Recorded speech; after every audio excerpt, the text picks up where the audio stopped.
Hello दोस्तों, नमस्कार। मैं चंदन राय आप सभी लोगों का अपने इस यूट्यूब चैनल में स्वागत करता हूं। और आज एक महत्वपूर्ण टॉपिक सभी क्लास के लिए, चाहे हाई स्कूल हो, चाहे इंटरमीडिएट हो, बोर्ड्स एग्जाम हो, चाहे आपके कंपटीशन एग्जाम हो, सभी एग्जाम्स के लिए एक महत्वपूर्ण टॉपिक लेके आपके बीच उपस्थित हूँ, वॉइस का पार्ट 3। तो स्टार्ट करते हैं आज का ये वीडियो।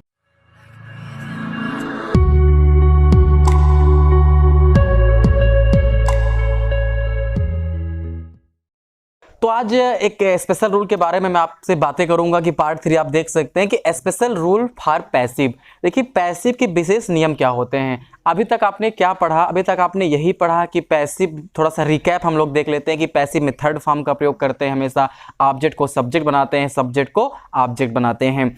और पैसिव में आपने क्या पढ़ा? पैसिव में आपने पढ़ा कि वर्ब की फर्स्ट फॉर्म में यस या यस लिखा होगा तो इज एम आर में चेंज करेंगे, वर्ब की सेकंड फॉर्म आएगी तो वाज बियर में चेंज करेंगे, बिल सेल आएगा तो बिल बी और सेल बी में चेंज करेंगे, हैज हैव दिया होगा तो बीन ऐड कर देंगे, अगर हैड दिया होगा, बिल हैव सेल हैव दिया होगा तो बीन लगा देंगे, और अगर is am are was were दिया होगा तो बीइंग लगा देंगे। ये रूल अब तक हमने जो 2 वीडियो हमने अपलोड किए हैं उसमें मैंने आपको पढ़ाया और मैंने आपको बताया भी कि ये चीज़ें इंपॉर्टेंट हैं, इसके बाद ही पैसिव हम लोग आसानी से समझ सकते हैं।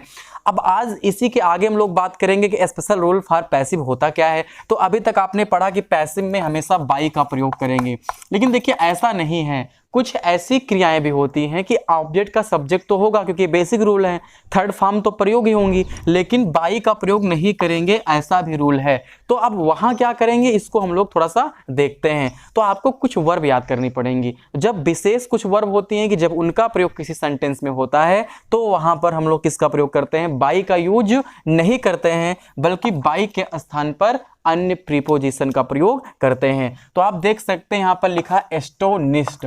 एक बात मान के चलिए कि कंपटीशंस में, यूपी बोर्ड्स में इस यहां से जो आपका प्रश्न आना बिल्कुल तय है कि एस्टोनिस्ट मीन्स होता है आश्चर्यचकित होना। एस्टोनिस्ट, सरप्राइज मीन्स आश्चर्यचकित होना। जब किसी वाक्य में वर्ब एस्टोनिस्ट या सरप्राइज का प्रयोग होता है तो जब ऐसे वाक्यों को पैसिव बनाते हैं तो सारा रूल वही लगाते हैं कि ऑब्जेक्ट का सब्जेक्ट करते हैं, सब्जेक्ट का ऑब्जेक्ट करते हैं, उसमें कोई परिवर्तन नहीं करेंगे, लेकिन वर्ब की थर्ड फॉर्म भी लगाएंगे। लेकिन अंतर क्या करते हैं, जहां बाई लगाते थे अगर इनका प्रयोग किसी वाक्य में होता है तो वहां किसका प्रयोग करते हैं?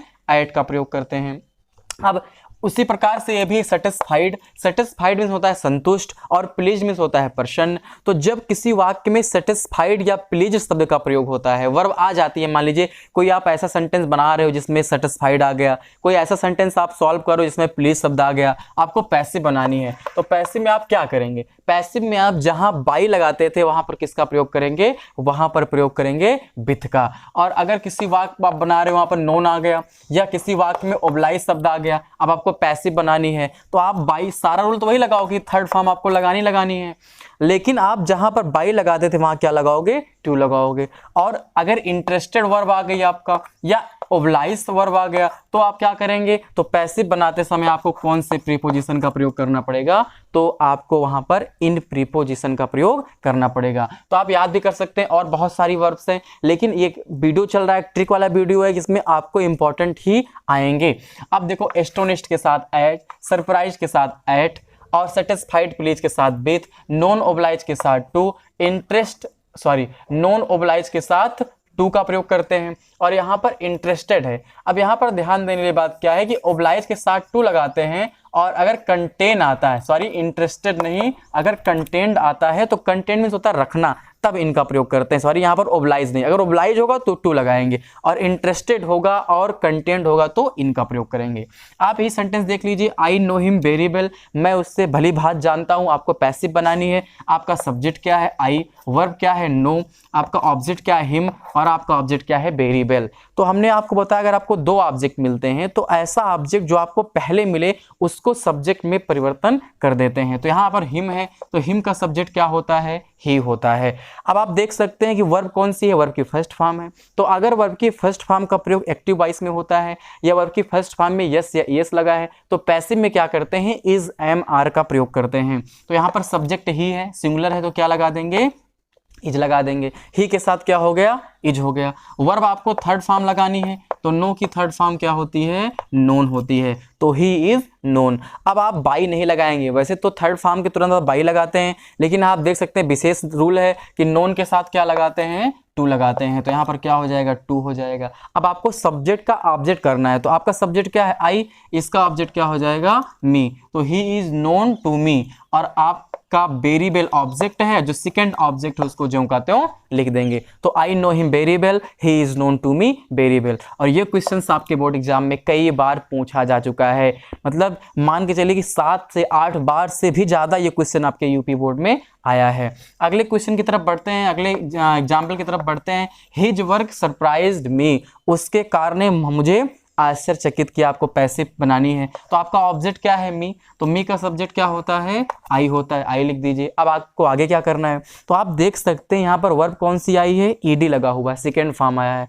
और जब सेकेंड फॉर्म आते हैं तो पैसिव में वाज या वर का प्रयोग करते हैं। अब सब्जेक्ट क्या बना आपका, आई बना, तो आई के साथ वाज का प्रयोग करते हैं, ना कि वर का प्रयोग करते हैं। तो क्या हो गया, आई वाज। अब आपको वर्ब की थर्ड फॉर्म लगानी है, तो सरप्राइज का थर्ड फॉर्म और सेकेंड फॉर्म दोनों सेम होता है, तो आई वाज सरप्राइज्ड। अब आपको बाई नहीं लगाएंगे, अगर आप बाई लगाते हो तो आपका रॉन्ग है, आपको बाई नहीं लगानी है। तो आप क्या लगाएंगे, सरप्राइज के साथ लगाएंगे एट, तो I was surprised at his work. तो आपका ये हो गया एग्जाम्पल।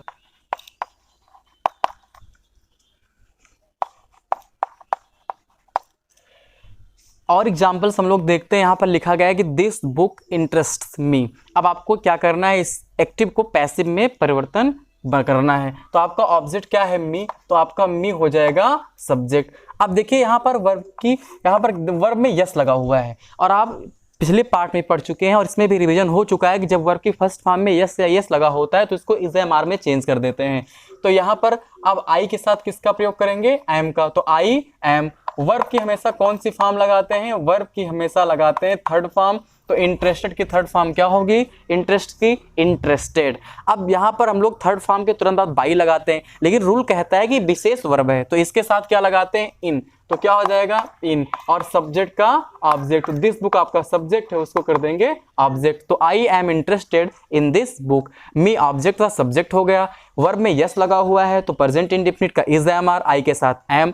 इंटरेस्ट की थर्ड फॉर्म क्या होती है, इंटरेस्टेड, और उसके बाद इन लगाएंगे और अंत में सब्जेक्ट का object. Your behaviour astonished us, object आपका क्या है, अस, तो अस क्या हो जाएगा, सब्जेक्ट। अब अस का सब्जेक्ट होता क्या है, तो अस का सब्जेक्ट होता है बी। उसके बाद क्या करेंगे, उसके बाद हेल्पिंग वर्ब का यूज करेंगे। तो यहाँ पर ईडी लगा हुआ है, तो ईडी लगा हुआ वर्ब की सेकंड फॉर्म है, तो सेकंड फॉर्म का वाज और वर। तो यहाँ पर जब सब्जेक्ट अस का बी हो जाएगा तो we is a plural and we use verb helping verb in past continuous tense with the plural. तो यहाँ पर क्या होगा, यहाँ पर हो जाएगा आपका बी, और बी के साथ क्या लगाएंगे, वर, बियर भी कई लोग कहते हैं, तो बी वर या बियर। वर्ब की थर्ड फॉर्म यूज करनी है तो एस्टोनिश्ड की थर्ड फॉर्म एस्टोनिश्ड ही होती है। अब आप बाई का यूज नहीं करेंगे, एस्टोनिश्ड साथ क्या लगता है, एट लगता है, तो क्या लगा देंगे, एट लगा देंगे। तो बी वर एस्टोनिश्ड एट, और योर बिहेवियर आपका सब्जेक्ट है, तो ये क्या हो जाएगा, आपका ऑब्जेक्ट बन जाएगा। लास्ट सेंटेंस क्या है, this box will contain a pen, तो ए पेन आपका ऑब्जेक्ट है, तो ए पेन क्या हो जाएगा, आपका सब्जेक्ट हो जाएगा। बिल का क्या होता है, बिल का बिल बी और सेल बी, तो a pen bill B. Contain की थर्ड फॉर्म क्या होती है, कंटेन की थर्ड फॉर्म होती है कंटेन, और कंटेन के साथ बाई के स्थान पे इन लगाते हैं और सब्जेक्ट दिस बॉक्स है, तो ये क्या हो जाएगा, ऑब्जेक्ट हो जाएगा। तो ये हो गए आपके सेंटेंस। आपने देखा कि विशेष रूल भी आता है तो ऑब्जेक्ट का सब्जेक्ट होना तय है, थर्ड फॉर्म तो जरूर लगाएंगे। तो परिवर्तन कहाँ होता है कि जहां पर हम लोग बाई का यूज करते थे वहां बाई के स्थान पे अन्य प्रीपोजिशन का यूज कर रहे हैं। तो ये आपका हो गया पार्ट 3 वॉइस का। और अगर देखिए एक लंबा पार्ट में नहीं आप लोगों को दे रहा हूँ, छोटा छोटा पार्ट बना के वॉइस का दे रहा हूँ, कई पार्ट में बन जाए वो ठीक है। अगर आप थोड़ा थोड़ा पढ़ेंगे, मन लगा के पढ़ेंगे तो आपको पैसिव जरूर समझ में आएगी। अगर कोई भी डाउट्स है, कोई भी आपको क्वेश्चन समझ में नहीं आता है, आप बना रहे हो घर पे बैठ के, कोई आपका फंस जा रहा है, ट्रांसलेशन हो गया, आपकी कोई पैसिव हो गई, तो आप कमेंट बॉक्स में कमेंट कर सकते हैं। और अगर वीडियो पसंद आया हो तो चैनल को सब्सक्राइब कीजिए, वीडियो को लाइक करिए और दोस्तों तक शेयर करिए ताकि उनको भी वॉइस समझ में आ सके। धन्यवाद, थैंक यू।